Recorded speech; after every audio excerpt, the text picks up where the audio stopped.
Assalamualaikum warahmatullahi wabarakatuh. Selamat pagi teman-teman semuanya. Apa kabarnya hari ini? Alhamdulillah sehat, semangat, ceria. Untuk mengawali pagi hari ini, yuk kita buka dengan tepuk semangat dulu. Tepuk semangat. Semangat. Semangat. Luar biasa. Terima kasih teman-teman semangatnya hari ini. Bu Yunita berharap dimanapun teman-teman berada, teman-teman selalu semangat, ceria, senang, bahagia, dan penuh dengan mosi-mosi yang positif. Baik teman-teman, sebelum ke materi pembelajaran yang akan disampaikan oleh Bu Yunita, terlebih dahulu Bu Yunita akan mengawalinya dengan pengaliran pilar karakter terlebih dahulu. Sebelumnya, kita tepuk pilar dulu yuk teman-teman. Tepuk pilar 8. Pilar 8, toleransi, cinta damai, dan kesatuan. Konsep kita hari ini masih seputar tentang cinta damai. Mungkin kemarin sudah sedikit dibahas tentang pengertiannya. Kalau cinta damai itu adalah sikap, perkataan, dan perbuatan kita yang membuat teman-teman yang ada di sekeliling kita merasa aman, senang, nyaman di dekat kita. Jadi misalnya ketika kita sedang bermain bersama, teman-teman yang ada di sekitar kita itu merasa nyaman di dekat kita. Jadi itu salah satu contoh penerapan cinta damai dalam keseharian teman-teman.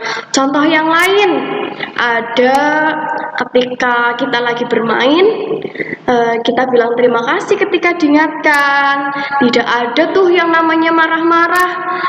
Kemudian misalkan nih ada temennya yang lagi ada perbedaan pendapat, kemudian akhirnya bertengkar.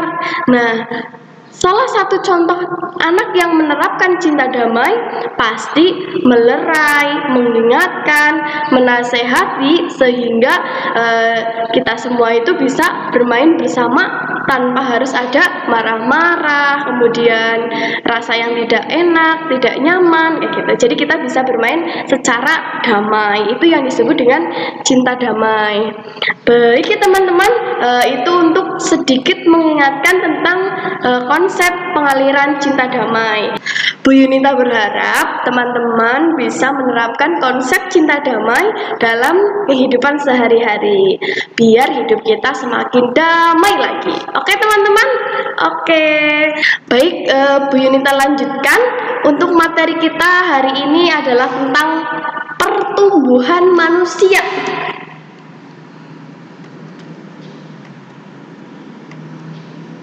Sebelum materi Bu Yunita sampaikan, Bu Yunita beritahu teman-teman dulu mengenai tujuan pembelajaran kita hari ini.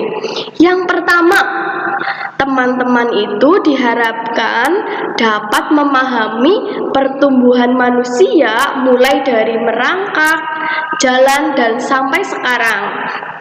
Kemudian dalam pembelajaran ini teman-teman juga diharapkan dapat melakukan kegiatan wawancara secara percaya diri kepada orang tua yang berkaitan dengan pertumbuhan teman-teman mulai dari lahir sampai sekarang. Salah satu ciri makhluk hidup itu adalah mengalami pertumbuhan. Begitupun juga dengan manusia. Manusia juga mengalami pertumbuhan. Nah, pertumbuhan itu sendiri artinya bertambah ukuran tinggi dan beratnya.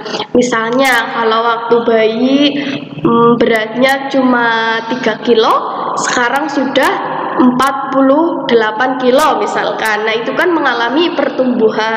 Dan dari berat badan 3 kilo sampai 48 kilo itu melalui proses pertumbuhan yang beragam. Dan pasti setiap anak itu mengalami pertumbuhan yang berbeda-beda.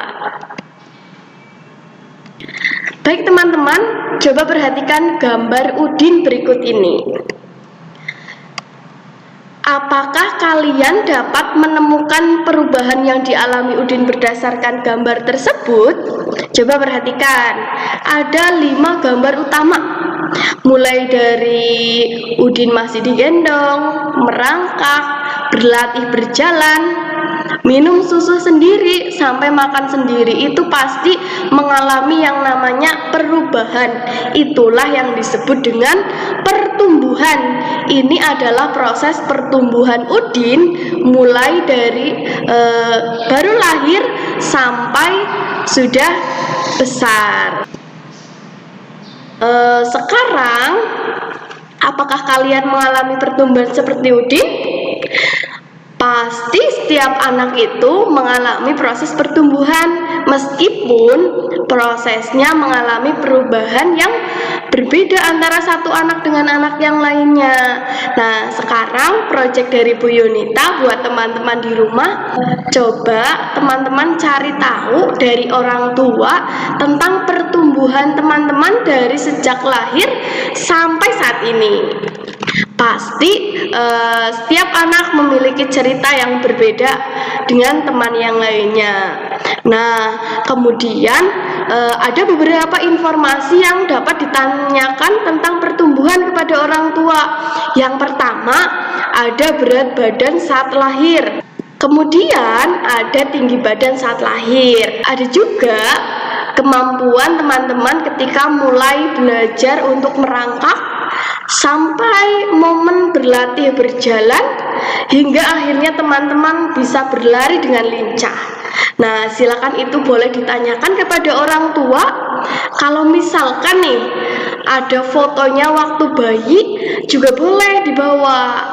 Nah, kemudian semua informasi tersebut, cerita tersebut, silakan dipresentasikan oleh teman-teman ketika ada pertemuan dengan Bu Guru atau Pak Guru. Silakan teman-teman presentasi dengan percaya diri di depan teman-teman dan Bapak Ibu Guru.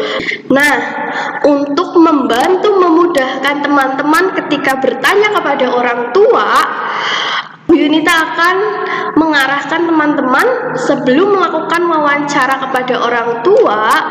Silahkan teman-teman membuat daftar pertanyaan terlebih dahulu. Boleh 5 pertanyaan atau lebih.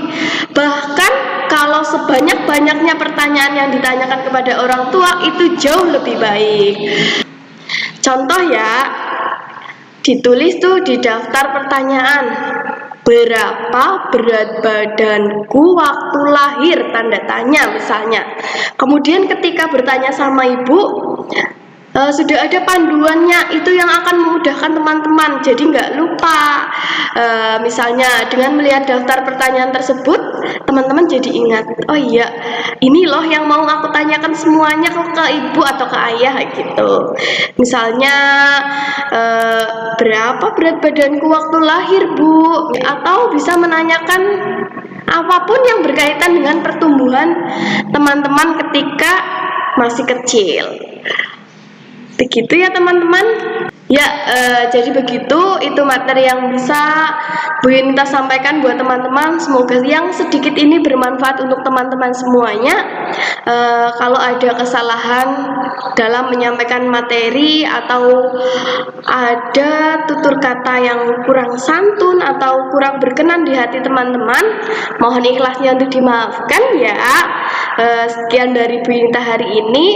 Semoga bermanfaat. Bu Yunita percaya teman-teman adalah anak-anak yang bertanggung jawab dalam melaksanakan tugas dari Bapak Ibu Guru.